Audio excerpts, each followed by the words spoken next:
За. эхэлсэн үү? Сайн байна уу? За, орой минь багуучи минь. За, та бүхэн маань одоо юу лайв руугаа ороод ирээрээ.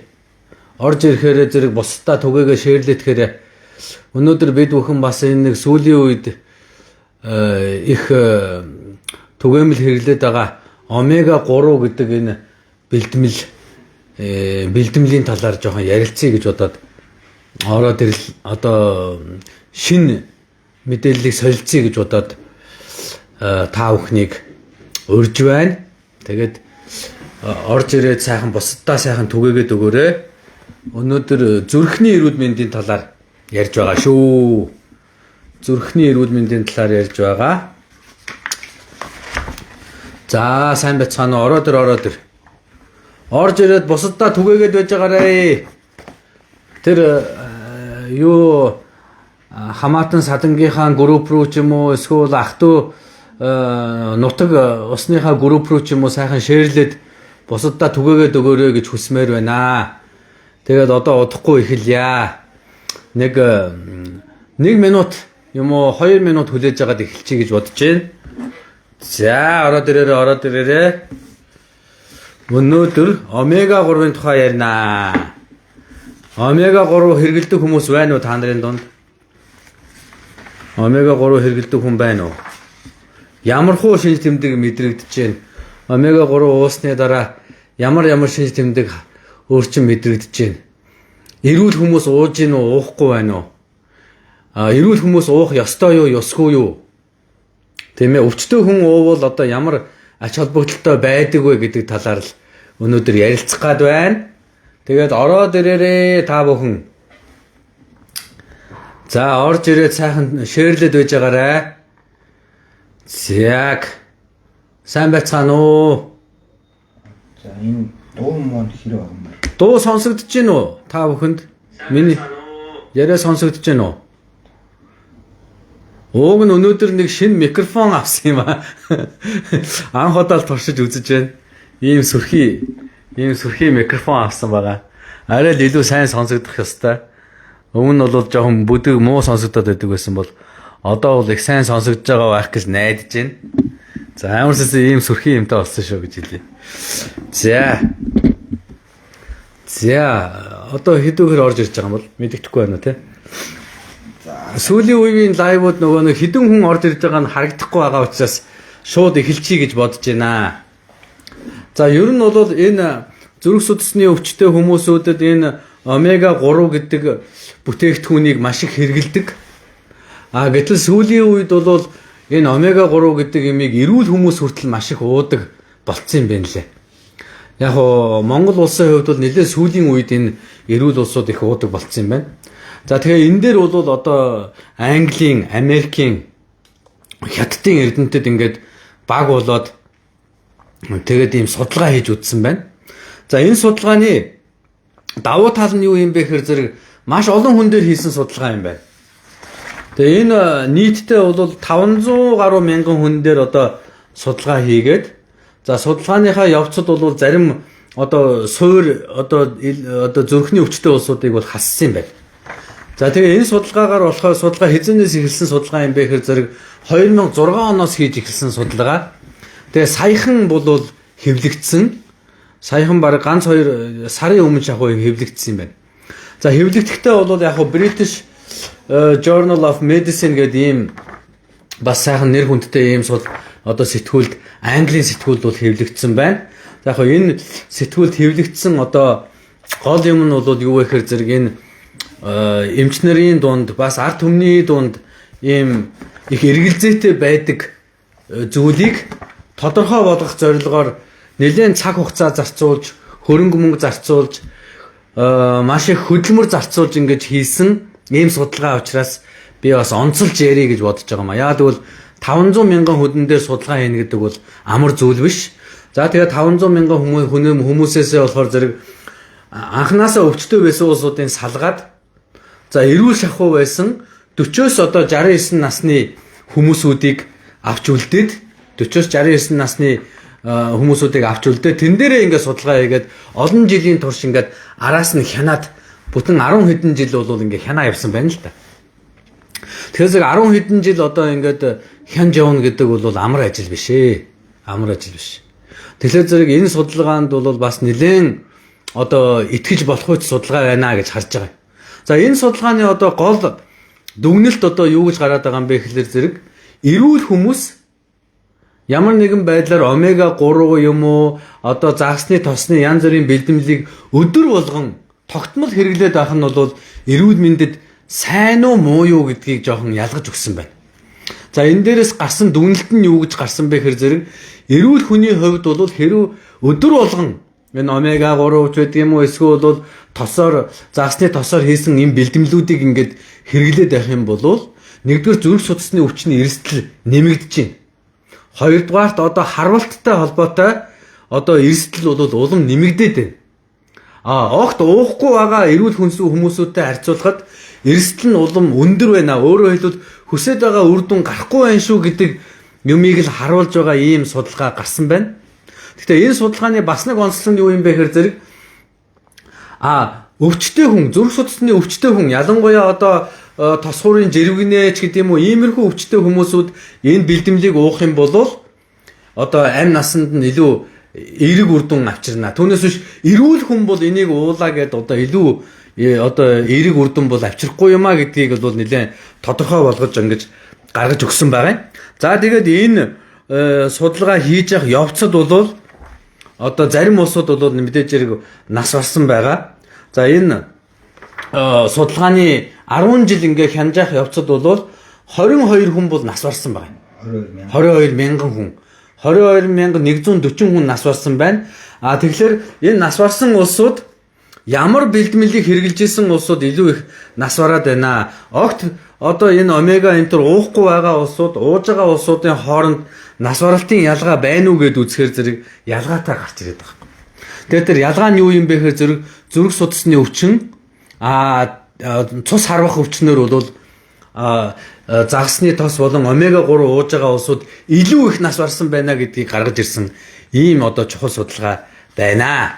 Тийм учраас энийг бол би бүхэн одоо та бүхэнд хэлэхэд бол одоо энэ судалгаа гарснаас хойш ер нь бол эрүүл хүн бол учир зүггүй ингээд омега 3 ч гэдэг юм уу учир зүггүй одоо загсны тосны бэлтгэлийг өдөр болгон гэж байгаа шүү. Тогтмол гэсэн үг. Тогтмол хэрэглэлээ гэдээ бол ач холбогдол бол харьцангуй бага юм байна гэдгийг бол хэлэх гээд байгаа. Яагаад би одоо энийг яриад байна вэ гэхээр зэрэг над дээр үзүүлж байгаа улсуудад одоо эрүүл хүмүүс мөртлөө одоо иймэрхүү омега ч гэдэг юм уу бэлтгэлүүд хэрэгжилж байгаа улсууд маш их байна. Тэгэхээр зэрэг эдгээр хүмүүсүүд эрүүл мөртлөө ийм юм уугаадах шаардлага байна уугүй юу гэхээр зэрэг шаардлагагүй юм уу гэж хэлэх гээд байна. Хэрвээ үнэхээр өвчтөй тийм үү? Одоо зайлшгүй уух шаардлагатай бол эмчнэр одоо жор бичээд за та бол одоо уусан зүйтэй юм байна гэдгийг бол ялгаж бичиж өгөх байх. Тэрийг ялгаж бичиж өгөхгүй байгаа тохиолдолд бол та бүхэн энэ дээр одоо зөв зүгээр цоо ирүүл мөртлөө ирээдүйд би одоо зүрхний өвчнөөс өөрийгөө хамгаалж гин гэж бодож ийм бэлтгэл одоо уух бол тун ач холбогдолгүй юм байна гэдгийг л та бүхэн ойлгоод авчвал одоо энэ удаагийн миний одоо лайв хийж байгаагийн ач холбогдол бол тэнд байна л гэж одоо би хэлмээр байна да. За энэ бол Англид хийсэн судалгаа юм байна. Англид хийхдээ 40-оос 69 насны эрэгтэй эмэгтэй улсуудад бол ингээд хийсэн ийм судалгаа. За тэгээд үүний үр дагаварт бол одоо зарим улсууд нь бол мэдээжийн хэрэг гадаад өөр одоо зүрхнээс бусад шалтгаанаар бол магадгүй зам тээврийн осолч байд юм уу өөр шалтгаануудаар ингээд хорт хавдраач юм уу нас барж байгаа улсууд байгаа шүү дээ. Эдгээрүүдийг нь бол ингээд салгаж хаягчиж байгаа юм. Зөвхөн зүрх судасны өвчнөр нас барж байгаа улсуудыг нь ажиглаад үзэхэд бол энэ хоёр дээр бол ялгаа гарч ирнаа л гэдэг ийм одоо дүгнэлтийг хийсэн ийм судалгаа байна. За судлаачдын хувьд бол маш сайн одоо энэ Английн одоо Америкийн болон одоо хятад улсын ингээд ийм 3 улсын судлаачд бол энд оролцсон байгаа юм байна. За энэ оролцсон судлаачдыг хараад үзэхэд бол за Америкийн бол одоо юу байна? Сент Луи одоо их сургуулийн Сент Луисийн их сургуулийн одоо судлаачд оролцсон юм байна. За мөн Америкийн Мизуригийн бас мөн Сент Луисийн судлаачид оролцсон байна. За хятадын бол Хувай эмнэлгийн одоо Фуай эмнэлгийн судлаачид оролцсон юм байна. За мөн одоо Бээжингийн одоо эмнэлгийн анагаах ухааны сургуулийн одоо эрдэмтэд оролцсон юм байна. Английн Ливерпулийн зөв судасны одоо төв. За Ливерпулийн их сургуулийн эрдэмтэд оролцсон юм байна. За мөн Денмаркийн одоо Aalborg-ийн их сургуулийн эрдэмтэд ингээд оролцсон юм байна. Ингээд дөрвөн улс юм байна шүү. Уучлаарай. Англи, Денмарк, за Хятад, Америк гэдэг ийм дөрвөн улсын эрдэмтэд оролцсон нэлээд том нөхцөл судалгаа болсон юм байна шүү гэдгийг бас хэлмээр байна. За яг энэ судалгааны нэг сул тал нь болохоор зэрэг энэ омега 3-ын одоо ямар доозоор уусан бэ гэдгийг нь бол нарийн гаргаагүй хүн болгон янз бүрийн доозоор ууж байгаа учраас нарийн тогтооход хэцүү. Гэхдээ тогтмол ууж гин үү, тогтмол биш ууж гин үгүй юу гэдгийг нь бол ялгаж өгсөн ийм судалгаа байгаамаа. За тэгээд та бүхний зүгээс асууж тодруулах юм байвал би одоо хариулахад бэлэн байна. Өөр хамаагүй асуулт ч байвал хамаагүй одоо эрүүл мэндтэй холбоотой асуудлаар бол ярьж хөөрч бас болж байна. За сахартай хүн яг юм. Сахартай хүн үү? За сахартай хүн бол одоо зүрх судасны өвчнөд хавсарч байвал одоо уухад гэмгүй. Зүрх судасны өвчнөд хавсраагүй тохиолдолд бол зайлшгүй уух шаардлага бол байхгүй гэдгийг одоо хэлмээр байна. За цааш нь хоёрдугаар зэргийн судасны бүдүүлтэй хүн омега 3 уух уу? За ер нь бол зүрх судасны өвчтэй улсуудад бол омега 3 уух юм бол зарим улсуудад нь бол эерэг үр дүн гаргадаг. Ялангуяа одоо тосхуурын жиргэнэтэй улсууд бол ууж болдог. Мөн одоо зүрхний цусан хангамжийн дутмагшил буюу зүрхний ишемийн өвчтэй улсуудад бол эерэг үр дагавар авчирдаг гэдэг судалгаа бол байгаа. Эрүүл улсуудад бол ач холбогдол багтаа гэдгийг л ойлгочиход болчихж байгаа маа л гэж хэлэх гээд байна. За эмчээ би омега 3 байн гуудгаа. Тэгээд гин нэмээд байх юм ба энэ ямар өчтэй юм бол.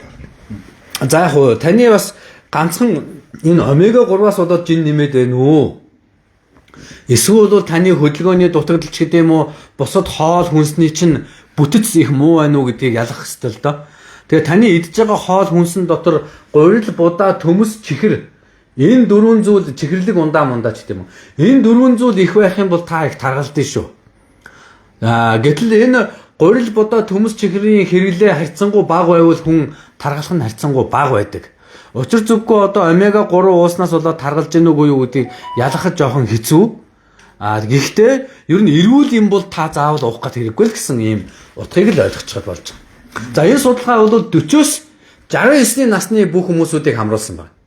Энэ бол одоо ерөнхийдөө болол жоохон ахмиг насны хамгийн их одоо элдв янзын одоо нэмэлт бүтээгдэхүүн хэрэглэх дуртай иймэрхүү улсуудыг л оруулсан байна л да. Залуу улсууд бол угаасаа ийм бүтээгдэхүүн хэрэглэдэггүй байх гэж найдаж байна. Гэхдээ манай Монгол улсад нэг ноцтой зүйл байна. Зүгээр ингээл зарим нэг нь ингээл уугаал яачих юм бол нэгнийгээ дуурайгаад ингээ хошуураад туйлшраад туйлширч их уудаг янз бүрийн юу ч хамаагүй ууж эхэлдэг. Тэгэхээр зөв иймэрхүү юм дээр бол онцлог байна шүү гэдгийг бас та бүхэнд хэлмээр байна. За. Хатууралтай хүн яах вэ? За, илэгний хатууралтай хүнд бол элдв янзын одоо өөх тос бол нэг хэрэглээд байдаггүй. Хатууралтай хүний эмчилгээний дотор бол энэ омега 3 энэ төр бол ордоггүй байгаа. Тэгэхээр зөв үнэхээр хатууралтай хүн бол энэ удаагийн судалгаа бол ямар ч хамаа байхгүй. Тэр хатууралтай хүмүүс бол хатуурлынхаа шалтгааныг л эмчлэх ёстой. Яг хатуурлын шалтгаан дотор нь магадгүй одоо триглицеридийн одоо хэмжээ дэндүү өндөрөөс болоод элэгч нь хатуураад байх юм бол магадгүй омега 3-ыг хэрэглэж болно. Таны триглицеридийн хэмжээ хэвийн байхад таны хатуурлын шалтгаан хэрвээ энэ триглицерид биш бол та энийг хэрэглэх шаардлагагүй гэж хэлмээр байна. За. Омега 3 хавдартай хүн ямар вэ? Омега 3 хорт хавдартай хүнд. За энэ дээр бол айхтар хорт хавдрын эсрэг айхтар тийм үйлчилгээ байдаг гэсэн одоо тийм одоо нотлогоо их бага байд юм а. Ер нь бол хорт хавдартай хүнд омега 3-аар эмчилж байгаа гэсэн ийм одоо тийм өдөрдөмж ч одоо нэг байдаг шүү дээ. Тэгээд хорт хавдартай хүн дээр заавал омега 3 хэрэглэх шаардлага байдаг юм уу? Би тэрийг бол сонсоогүй юм байна. За. За юу витамин B, D, C одоо ер нь баян тогтмол уудаг гэсэн хүмүүс нэлийн коммент хийдэг байна. Витамин юу гэнэ? B, D, C. B, D, C юу? Ер нь бол альва витаминыг нэг л юмыг ойлгочих хэрэгтэй. Альва витамин танд дутагдж гин үгүй юу гэдгийг л тогтоох хэрэгтэй. Дутагдж байгаа тохиолдолд бол та нэмэлтээр ингээд авч болно. Яагаад вэ гэхээр яг үнэндээ бол ихэнх одоо хэвийн хоол хүнс хэргэлдэг эрүүл хооллолтой хүнд бол витамины дутагдал гэж байдаггүй юм аа. Яагаад гэвэл ихэнх хоол хүнсэн дотор витамин бол хангалттай хэмжээгээр байдаг учраас зориуд одоо нэмэлт маягаар бол хэрэглэхэд бол ихэнх одоо хүмүүсүүд бол шаардлагагүй байдаг. А гэтэл зарим улсууд одоо ямар ч одоо витамин дутагдсан шинж тэмдэг байхгүй байхад л тэрийг одоо хэрэглээд байдаг нь бол тун утгагүй юм л да. Жишээлбэл С витамины одоо дутагдал бол маш ховор ийм өвчин шүү дээ. Яг гэвэл С витамин бол ихэнх хоол хүнсэн дотор бол нэлээд хангалттай хэмжээгээр байж идэг учраас тэрийг нэмэлтээр аваад хэрэглээд байна гэдэг бол онцгой шаардлага бол байдаггүй байхгүй да. Ямар үед онцгой шаардлага байдаг байсан бэ гэхээр дээр үед одоо далайд олон жил сараар ингээд далайд яваа тэгээ ямар ч С витамингүй хоол хүнс хэрэглэдэг байсан улсууд чиг бам гэдэг өвчнөөр ингээд нас бардаг байсан. А тэр өвчнийг бол С витаминээр л эмчилж исэн баггүй да тэр үед. Тэгэхээр зэрэг тэр дутагдаад байгаа нь бол олон жил сараар одоо витамин муутай одоо С витамингүй хоол хүнсээр одоо хоолж исэн улсуудад С витамины дутагдал байсан болохоос биш зүгээр одоо ингээд хоол хүнсээ хэрглэж исэн улсууд бол С витамин дутагдаад байдаггүй. За тэгээд С витаминыг бол хэрглэж ийн гэдэг одоо учир зүггүй одоо их хэмжээгээр уугаад авах юм бол С витамин чинь өөрөө ходоодыг цочроодог өндөр хэмжээгээр уух юм бол ходоодны одоо шархлаа хүртэл үүсгэх чадвартай ийм хүчтэй ийм хүчлэлэг ийм витамин байгаа. Тэгээ зарим тохиолдолд бол С витаминыг судсаар ингэж шингэнээр ингэж туслаар хэрэглэх юм бол ходоодоос хамгаалж болдог гэжгийг ойлгох хэрэгтэй маа л гэж хэвсмээр. Юутай нэ даралт гэсэн үү?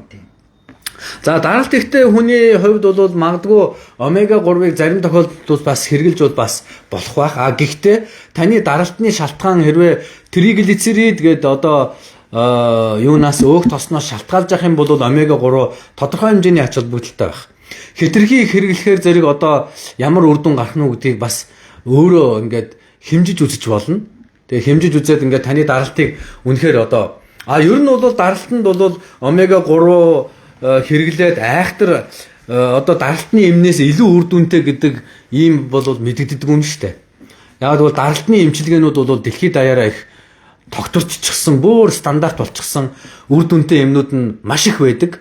Тийм учраас даралтанд бол зориулж омега 3 уух нь одоо зүгээр жинхэнэ даралтны эмийг уухаас илүү ач холбогдолтой гэж бодохгүй байна. За.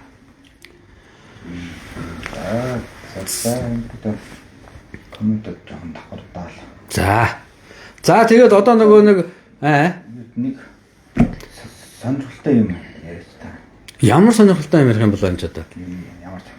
Тэгэхдээ яг уу ер нь бол яагаад энэ омега 3 гэдэг имийг ингээд эрдэмтэд одоо маш ихээр одоо эрүүл мэндэд ач холбогдолтой гэж үзсэн бэ гэхлээр зэрэг анх нөгөө нэг судлаачид улс орнуудын одоо эрүүл мэндийн байдлыг ажиглаад Япон хүмүүс зүрх судасны өвчнөөр их бага өвдөж байна гэдэг имийг бол судлаачид гаргаж ирсэн бай тийм. Тэгээ Япон хүмүүс яагаад зүрх судасны өвчнөөр бага өвдөд байгаа юм бэ гэхлээр зэрэг нөгөө загсны хэрэглээ өндөр. Тэгээ загсан дотор бол хамгийн одоо их байдаг энэ өөх тос бол омега 3 төрлийн одоо өөх юма гэж тодорхойлоод тэгээд загсны тос бол их сайн юм байна. Тэр дотор бол омега 3 их сайн юм байна гэдэг юмыг бол эрдэмтэд гаргаж ирсэн. Тэгэхээр зэрэг энийг бол одоо өдөр тутам бас заримдаа хэрэглээд чэ гэдэг юмыг бол эрдэмтэд их ярьсан байх. Гэхдээ эрүүл хүн дээр бол ач холбогдол багтаа юм байна гэдгийг л сайн ойлгоцсон бол тэгээ болчихж байгаа юм. Ер нь тий. Тэгээ японочдын урт наслаад байгаагийн одоо гол одоо нууц нь бол омега 3-ын хэрэглээ өндөр учраас тэгж байгаа юм байна гэж үзсэн баг. Гэхдээ манайхан өөх тосоо багасгаагүй мөртлөө дээр нь омега 3 уугаад байхлаар зэрэг ач холбогдол бол бага байх. Харин өөх тосныхоо хэрэглээг хасаад оронд нь омега 3 уух юм бол арай одоо эерэг үр дүн гарах байх л гэж одоо миний хувьд бол одоо хувь хүний бодол шүү. Тэгж бодогдож байна л та. Түүнээс биш иддэг өөх тосоо идээд л байдаг. Дээр нь бас омега 3 уугаад байна гэдэг бол одоо эрүүл мэндийн хувьд илүү эрсдэлтэй зүйл рүү яваад байгаа юм уу гэж одоо энэ судалгаанаас харахад шүү дээ. Одоо би яриад байгаа ч бас юм биш. Одоо энэ судалгаанаас харахад бол тэгж бодогдохоор байна. Тэгээ энэ судалгааг яг би яагаад онцлоод хорвоо дэлхийгээр дүүрэн судалгаа байгаа тийм үү? Энэ судалгааг би яагаад одоо онцолж байна вэ гэхээр зэрэг нэгдүгээр судалгаа хийсэн хүнийх нь тоо их өндөр юм аа. 500 мянган хүнээс одоо 400 хэдэн мянган хүнийг салгаж авч байгаад хийсэн. Тэгээ судалгааны үнцэн бол бас одоо энэ мэдээллийнхаа тоонд бас оршдог. Мэдээллийнх нь одоо судалгаанд оролцож байгаа хүний тоо их байх тусмаа судалгааны одоо үр дүн үнэн зөв байх магадлал илүү өндөр байдаг. Тэр утгаараа бол би бас их ач холбогдолтой юм уу л гэж энийг харж байгаа. За, вирустэй хүмүүс уушлах юм. За, вирустэй хүмүүсүүд бол ер нь бол энэ омега 3-ны одоо та ер нь бол нэг ач холбогдол бол байхгүй шүү дээ. Ер нь бол вирустэй хүн бол вирусээ яаж дарахаа бодно гэхээс биш омега 3 уулаа гэд тэр вирустэй хүний тоон буурчихгүй. За эсвэл нэмэгдчихгүй. Би бол энэ омега 3 уулаа гэд вирусны чинь тоо ихсэж багасна гэж ерөөсөө бодохгүй байна. Харин вирусын эсрэг эм уух юм бол вирусны чинь тоо бол буурах баха гэж хэлмээр байна да. За гол асуултандаа хариулсан бол ингээд үү. За сүүлийн 6 сарын хугацаанд 3 удаа биохимийн шинжилгээр алаацад өндөр гараад байсан. Эмчид үүдүүлсэн Е витамин холестерин борлдог ийм 3 цаг бичсэн. Е витамин ямар үүрэгтэй вэ? За Е витамины ач холбогдол бол одоо онцлог. За Е витамин бол дэлхий дээр байгаа одоо маш хүчтэй антиоксидантын төрлийн одоо бодис ахгүй юу? Оксидант гэдэг нь бол одоо альва зүйл одоо урвалд ороод одоо тэгэх юм бол одоо хортой бодис болж хувирдаг. Илүү хортой бодис болж хувирдаг. За энийг үйл явцыг бол одоо зогсоох үйлчилгээтэй. За хүний биед бол маш олон оксиджих одоо урвалууд явагдаж байдаг. Тийм ээ. Тэрийг бол зогсоох үйлчилгээтэйгээр антиоксидантын төрлийн одоо бодисны дотор бол хамгийн хүчтэй антиоксидант гэж явдаг. Тийм учраас одоо биднүүсийн хамгийн гол хэрэглээд байгаа сүүлийн үед одоо хэрэгжилж байгаа юм бол илэгний өөхчлөлтөнд бол одоо сүүлийн үед хэрэгжилж байгаа. За илэгний өөхний одоо хэмжээг бол багасгадаг, илэгний өөхийг багасгадаг гэдгээр бол нотлогдчихсан юм байгаа. Тийм учраас одоо илэгний өөхний эмчилгээнд бол тодорхой доозыг нь тааруулж эмчилдэг байхаа. За замбраагүй доозоор бол хэрэгжилж болохгүй, тохирсон доозоор л эмчилнэ л дээ. За бамбайн хөөлт гэж юу вэ? Бамбайн хөөлт. За бамбайн хөөлт гэдэг нь магадгүй одоо хэмжээнд томорж байгааг хэлж байгаа болов уу гэж бодож байна. За бамбайн хөөлтний цаана өрөвсөл явагдаж магадгүй голдуу өрөвслийн үр дагавраар бол альва эд эрхтэн бол хөөж тодорхой хэмжээгээр хавгандаг байгаа. Тэгэхээр өрөвслийн үр дагавраас болоод тэнд автоиммунны өрөвсөл явагдаж магадгүй. Ер нь хамгийн түгээмэл нь бол бамбай болчиххаа дээр бол дархлааны гаралтай өрөвсөл их явагддаг юм аа. За бусдаараа бол тийм аюул байхгүй хаа. B12 витамин, гадус мэд уудаг хүн омега 3 уух ёстой юм. За ерөнхийдөө уух ач холбогдол байна уу гэдгээ л үзчих. Сая бол саяны судалгаагаар бол одоо ийм улсуудыг бол ууж болно гэж байгаа юм. За тосхорын жиргэнэтэй улсууд бол ууж болно. За тэгээд нөгөө нэг зүрхний ишими буюу зүрхний титэм судасны нарийсалтай улсууд бол бас ууж болно гэж байгаа юм. За бусад тохиолдлууд бол ямар нэгэн давуу байдал бол ажиглагдаагүй гэж байгаа юм. За ямар өвчин дээр болохоор зүрхний шигдээсэн дээр бол давуу байдал ажиглагдаагүй гэж байгаа юм. За элдв янзын харвалтан дээр бол ямар нэгэн давуу байдал ажиглагдаагүй гэж байгаа. Зүрхний дутагдал үүсгэхэд бол дутагдлын гаралтай нас баралтан дээр бол ямар нэгэн давуу байдал бол ажиглагдаагүй гэж байгаа шүү. За ингээд дуусах уу? Энд чинь хэдэн коммент байна. За Вимлити гэдэг юм ер нь хэр үр дүнтэй юм бэ? За вимлити гэдэг бол эдгний Б вирусын эм шүү дээ. Өнөөдөр бид нар уг нь омега 3-ын тухай яриад байгаа юм. За Б вирусын эмний хувьд бол энэ одоо вемлидий гэдэг юм бол вирусыг дарах чадвар гэж байдгийг. Ямар хэдийн хэр хугацаанд ямар хэр зэрэг олон хүний вирусыг дарж чадж гинэ вэ гэдэг судалгаагаар бол маш өндөртөө ордог юм. Ер нь бол вемлидий бол вирусыг дарах чадвараар бол 93%-аас дээш гэж үздэг. За энэ 93%-аас дээш гэдэг чинь Б вирустэй 100 хүн эмчилгээнд ороход тэндээс бол 93 хүнийх нь вирусыг бол дарж чадна л гэсэн үг. 6-7%-ийн бол дарж чадахгүй байж магадгүй гэсэн ийм судалгаа байхгүй. За. Алаад цаад өндөр гараад мэдээд юм аа. Алаад цаад өндөр гарч байгаа юу. За. Хоолны бэлгмээр бууруулах барьж болох уу гэнэ. За алаатасаа тэрвээ өндөр байхад бол хоолны дэглэмээр барьж болно. Ялангуяа арх уудаг хүн бол архиа зогсоочих юм бол алаатасаад аятайхан болдог. Гэтэл тэр хоолны дэглэм чи одоо тэгээд арх чинь бас хоол хүнсний бүтээгдэхүүн шүү дээ. Хүнсний бүтээгдэхүүн.